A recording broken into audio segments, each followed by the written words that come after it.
وانت قاعد مع نفسك فكرت في اللي حواليك؟ هتلاقي في ناس مهما خدت بتحسسك انك ما عملتش حاجة. تديله من وقتك يشتكي انك مش موجود، تديله فلوس يقولك ما عملتش غير واجبك، تهتم يحتقرك عشان ما حسسك انك قليل قدام اللي هو عايزه. الناس دي مش ناقصها حاجة، الناس دي ناقصها حاجة واحدة وهو احساس. اللي عمره ما شاف النعمة عمره ما يحس بيها، واللي دايما باصص للي في ايد غيره عمره ما يحس بقيمة اللي في ايده. الطمع مش معناه بس انك عايز فلوس، الطمع ساعات بيكون في الاهتمام، طمع في المشاعر، طمع في الناس نفسها. لما تبقى شايف اللي قدامك آلة مش إنسان، تستغله مش هتقدره، تستنفذه ومش هتشكره. عارف أكتر حاجة توجع إيه هي؟ لما تدي من قلبك وتتحاسب في الآخر إنك مقصر.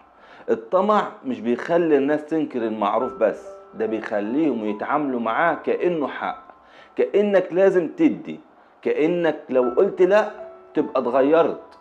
في صحاب كده طول ما انت بتنقذهم وتقف جنبيهم انت بطل، لكن اول ما تقول مش قادر يبص ليك كأنك اتغيرت، كأنك ما كنتش واقف جنبيهم السنين اللي فاتت. وعلى فكرة اللي ما بيشبعش عمره ما بيرتاح، واللي دايما عايز اكتر حتى لو خد الدنيا كلها هتفضل نفسه فاضية. وصف الموضوع ادي بس بوعي، ومش كل اللي بيطلب يستاهل، ولا كل اللي قريب منك يستأمن على قلبك. ابن حدود حتى مع اللي بتحبه، عشان اللي بيطمع فيك مش هيرحمك لو وقعت. نهاية خد نفس واعرف ان الكرم مش ضعف، والحب مش انك تتفانى وتختفي.